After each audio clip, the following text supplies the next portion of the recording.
Hello there. This is not an ordinary video of this channel. I have entered an alternate history video competition with a bunch of other YouTubers, who I will link in the description, of course. I spent quite a while on this, so I guess enjoy.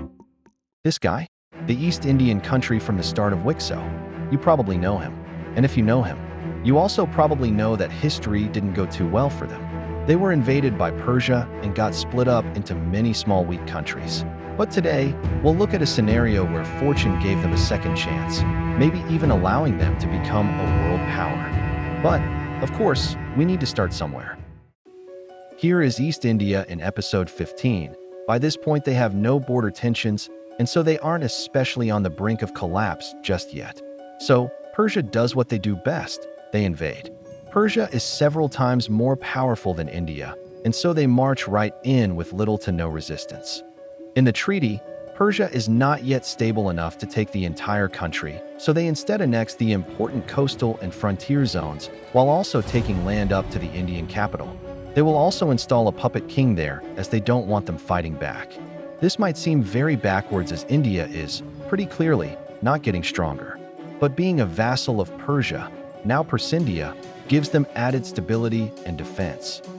This also means that, when Persindia starts their trade route, it heads into the Indian capital, meaning that they start to become rich, and so Persindia doesn't annex them as they are so valuable.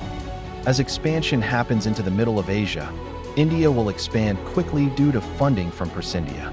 They will cooperate with the newly formed southern Chinese states to connect South Asia.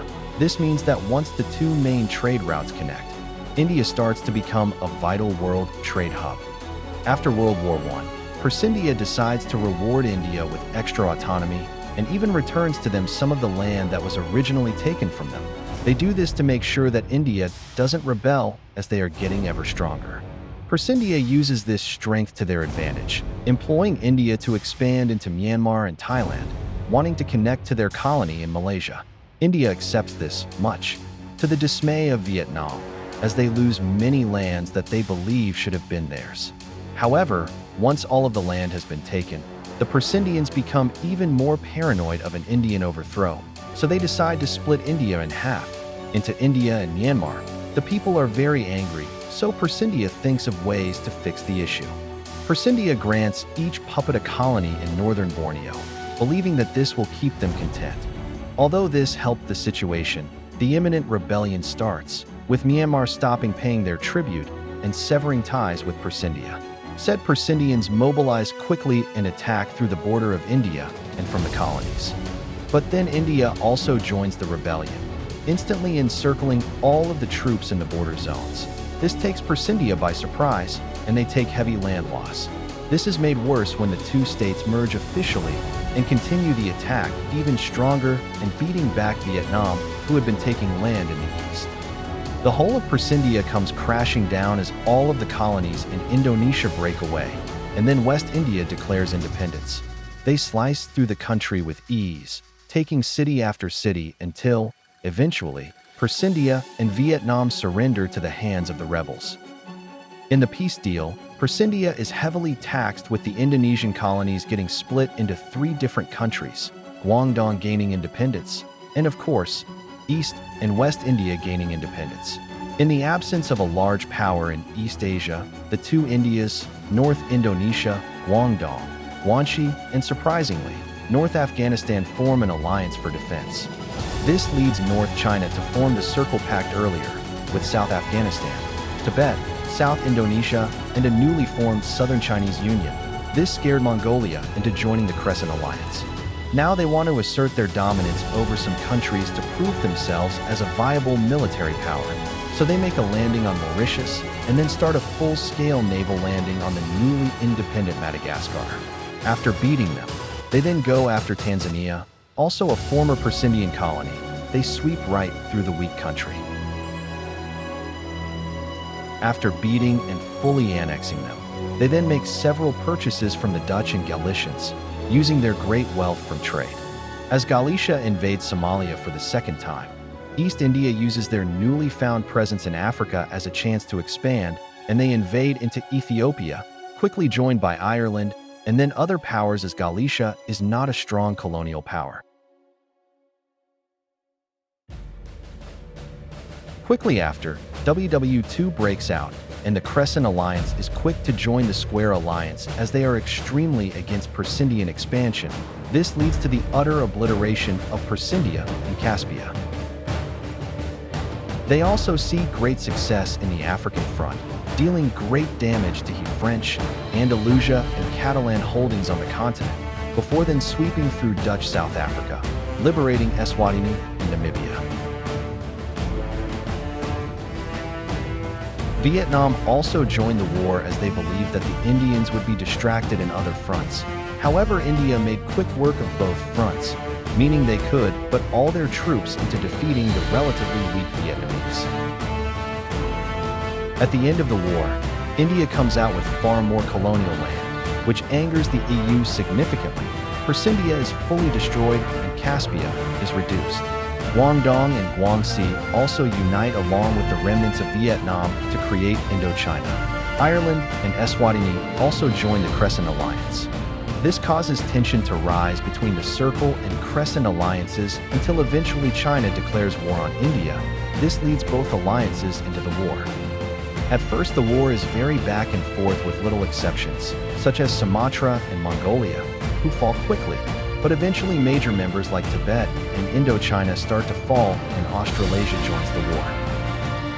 But then India makes a large counteroffensive, retaking most of southeastern Asia and causing large losses to the Circle Pact and leading Korea to join their cause. Shortly after, Korea surrenders, leaving us with a crippled Circle alliance in Papua, Philippines, Nepal, and Java getting independence. This is a huge victory for the Crescent Alliance.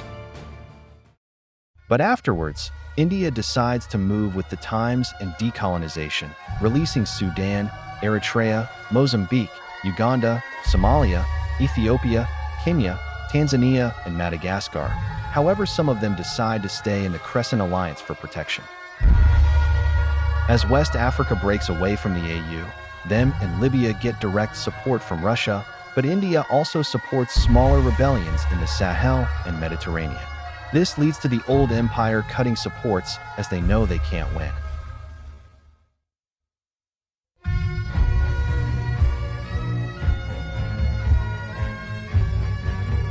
The peace treaty is very different here, with an united Iberia forming from the African Union's puppets and Sardinia being made. Two Saharan countries are created and the African Union is officially split, with Tunis being allowed to exist.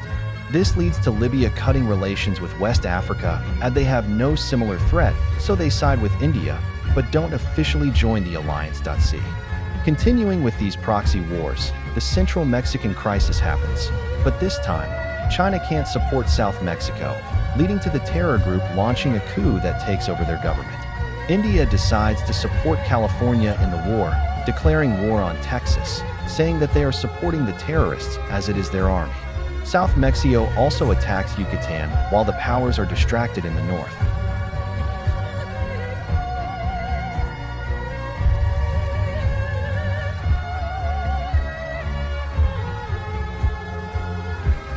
After the war, we see 4 different buffer states made, along with 3 new, terrorist-led governments in Mexico.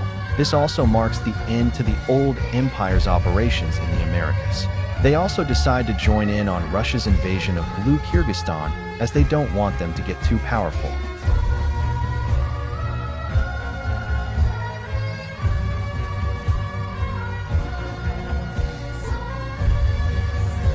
They also add Siberia to their alliance after they heard Russian plans of invasion. This also scares Korea into joining the Square Alliance. When the Congo tries to declare independence from Namibia, the Cold War members are quick to support different countries in the war. India supporting Botswana and Zambian independence, Russia supporting Namibia and South Africa, the OTA supporting Congo and Gabon, Uganda and Tanzania invading from the east, and a couple other independence movements start across the country. As the war starts, it's relatively back and forth, but by the end, it's clear that the Namibians came out terribly.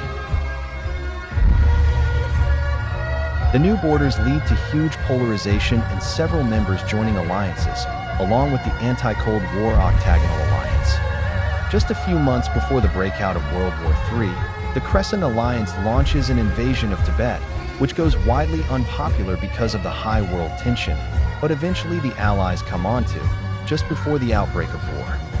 This leaves us with this map before World War III. As you can see, it is very different from the original timeline, and we have an extremely powerful East India, ranked number 2 in the world.